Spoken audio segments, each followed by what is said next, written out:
Good afternoon. Today I'm joined by Department of Public Safety Commissioner Bob Jacobson, Colonel Schaefer of the Minnesota National Guard, and Colonel Bogojevic of the Minnesota State Patrol. This morning we learned that an ICE officer shot and killed someone in Minneapolis. My deepest condolences to the family, to the loved ones who had to learn about this tragic event on national television. We have been warning for weeks that the Trump administration's dangerous, sensationalized operations are a threat to our public safety, that someone was going to get hurt. Just yesterday, I said exactly that. What we're seeing is the consequences of governance designed to generate fear, headlines, and conflict. It's governing by reality TV, and today that recklessness cost someone their life. I've reached out to Secretary of Homeland Security Kristi Noem, and I'm waiting to hear back. Let me be clear, Donald Trump and his administration may not care much about Minnesota. That's been pretty evident, but we love this state. We won't let them tear us apart. We'll not turn against each other. To Minnesotans, I say this: I feel your anger. I'm angry. They want a show. We can't give it to them. We cannot. If you protest and express your First Amendment rights, please do so peacefully, as you always do.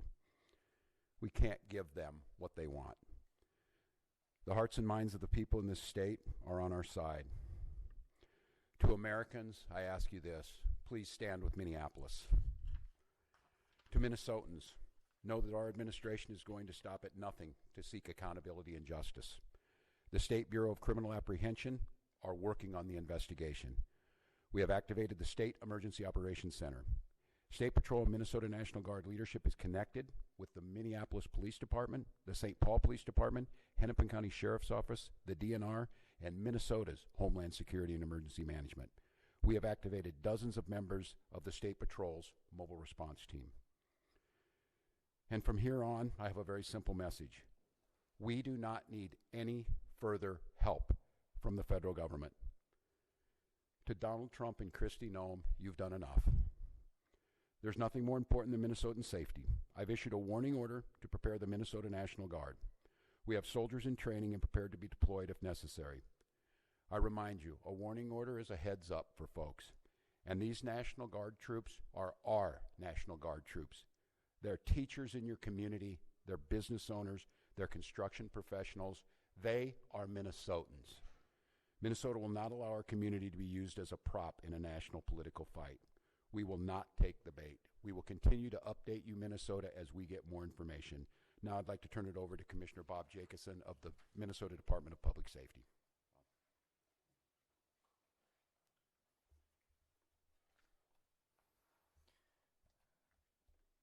Thank you, Governor. As the Governor mentioned, my name is Bob Jacobson. It is my honor to serve as the Commissioner of the Minnesota Department of Public Safety. First of all, I want to acknowledge the reason that we are all here. The loss of life is not anything anyone would ever want. We fully expect that the community will want to peacefully demonstrate their anger or frustration. Minnesota residents and visitors have the right to peacefully demonstrate. We recognize that demonstrations are often driven by strong emotions, beliefs, and certainly a desire to be heard. Our role is to help ensure everyone can express themselves without anyone getting hurt. The Minnesota Department of Public Safety's role through the Minnesota State Patrol is to ensure safety, protect constitutional rights, keep roads accessible, and above all, to prevent harm. Our top priority is public safety. Our focus is keeping demonstrators, community members, drivers, and law enforcement safe, especially during moments of heightened tension or uncertainty. Demonstrations must remain safe and lawful, particularly around roadways. We will join with our partners to support safety while respecting the right to protest. With that in mind, I'd like to share a few safe and lawful ways to demonstrate. Minnesotans can safely and legally express their views in many ways, including getting together peacefully with others in public spaces, marching or walking, not on roadways, making your voice heard through chants, speeches, and displaying signs, being present in public areas where pedestrians are allowed, gathering in designated or permitted areas, and these actions will allow people to express themselves while protecting the safety of everyone involved. Unsafe or illegal actions could result in fines or arrests. Certain behaviors create serious hazards that threaten public safety, disrupt emergency services, or put people at risk. These actions could result in fines or arrest. Demonstrating on or entering a freeway on foot, walking on highways, throwing objects, starting or setting fires, damaging property or graffiti, using illegal fireworks, displaying or using illegal weapons, reckless or dangerous driving, especially near pedestrians, and certainly assaultive, aggressive, or riotous behavior toward anyone. We all want definitive answers to what happened today. Our Bureau of Criminal Apprehension is working in conjunction with the FBI to investigate this morning's shooting. As you know, we don't comment on active investigations, but also keep in mind that this is an investigation is also in its infancy. So any speculation about what had happened would be just that. And we will not engage in speculation. With that, I will turn it back over to the governor. Thank you. Thank you, Commissioner. We'd be glad to take any questions. Yeah, and I can let General Schaefer talk about this. It so happens it's a training weekend. We've got about 7,500 troops in training at our sites, training sites across the state. What it is, and in the National Guard, you give a warning order, which is a heads up of something could be coming. That just allows people to think about what they would need, what it would mean to mobilize, what it would mean to put them in. And I could let the General talk a little bit about this. Obviously, since the summer of 2020, we had a lot of work done on teams being ready to make sure that civil unrest. And what that means, and I think Commissioner Jacobson was very clear, and I want Minnesotans to hear this from me.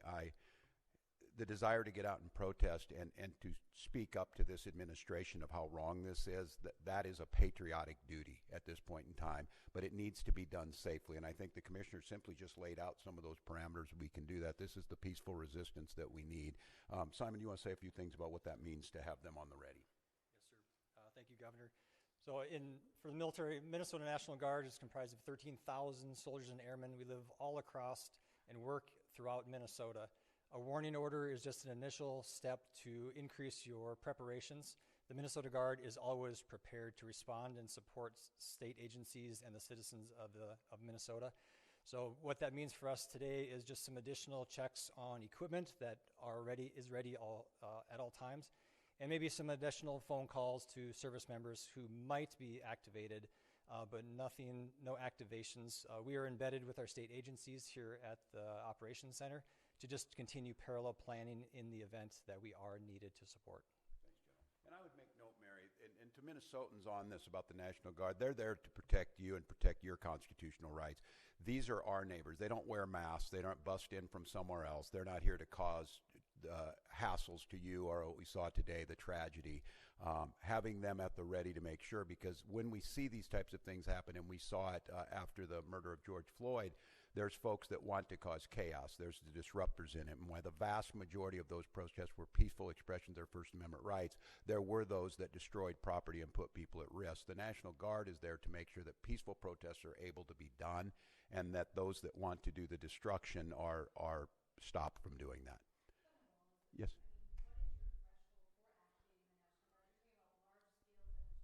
Yeah.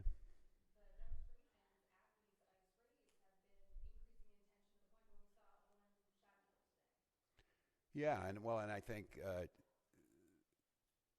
apparently by a federal agent, not by Minnesotans who were there to express their First Amendment rights. I think we've seen this to have folks ready. The gatherings that were down there today, I think this shocked everyone. People showed up as they should. There's people putting flowers down on a memorial. There's people expressing their anger.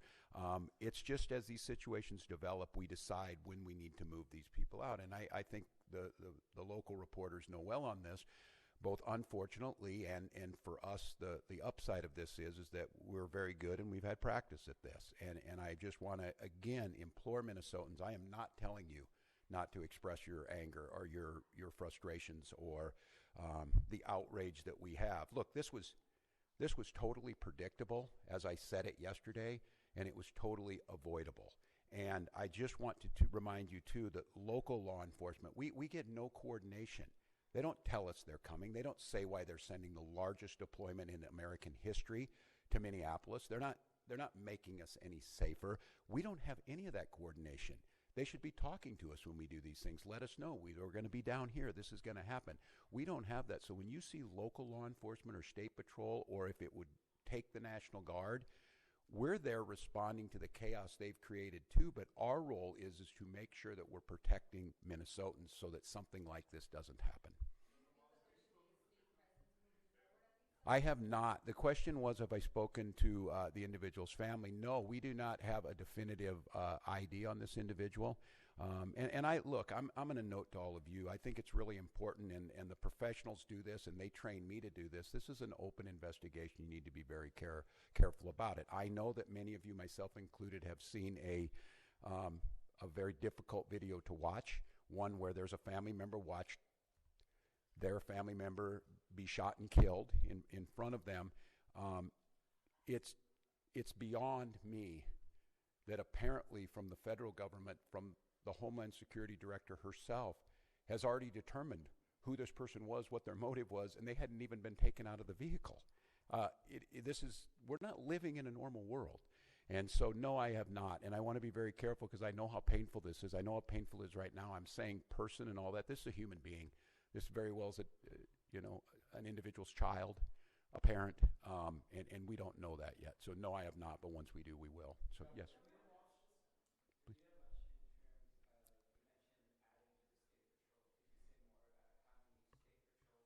Colonel, would you like to do that? Colonel?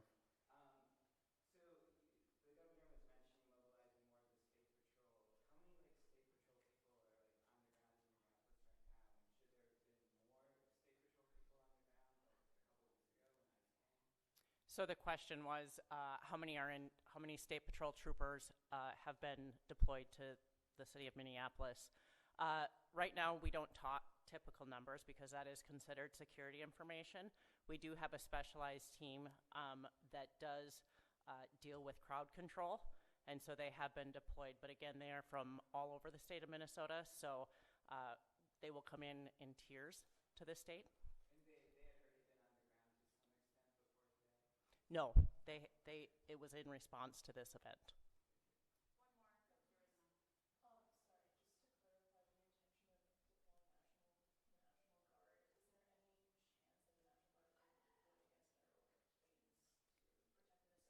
I'm sorry. What was it?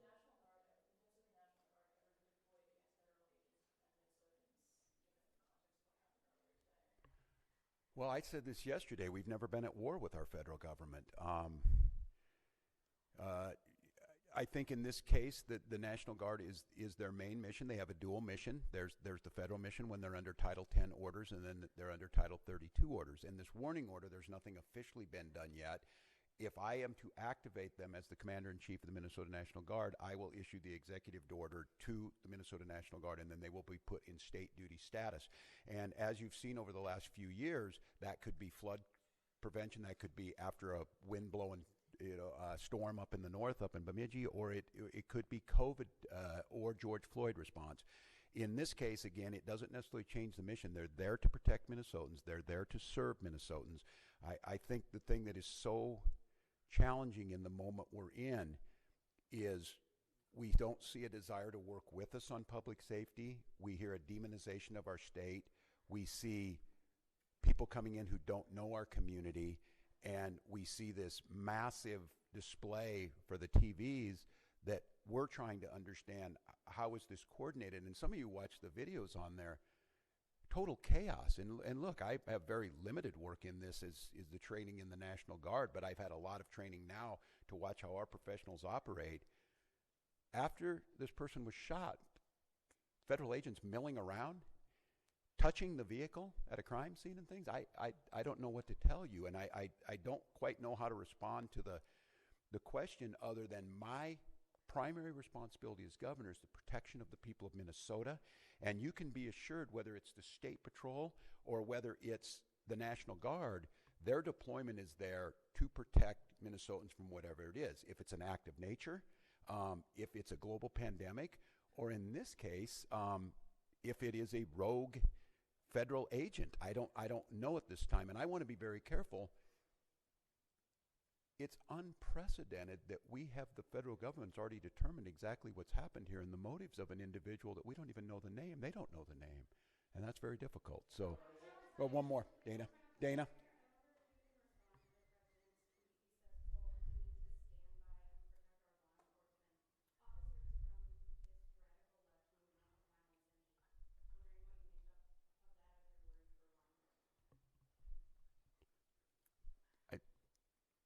Look, and I understand the uniqueness of this moment in this week, following this week, seeing what's happening in the backdrop of a show hearing in D.C. My job is to govern, and my job is to see what the facts are. This happened a couple of hours ago, and we're already pitting American against American.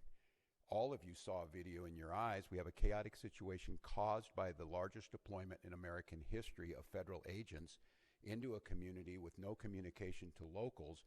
We had a chaotic situation where an individual is in their car, shot and killed. And so, look, I want to be very cautious here because Donald Trump will make this about me.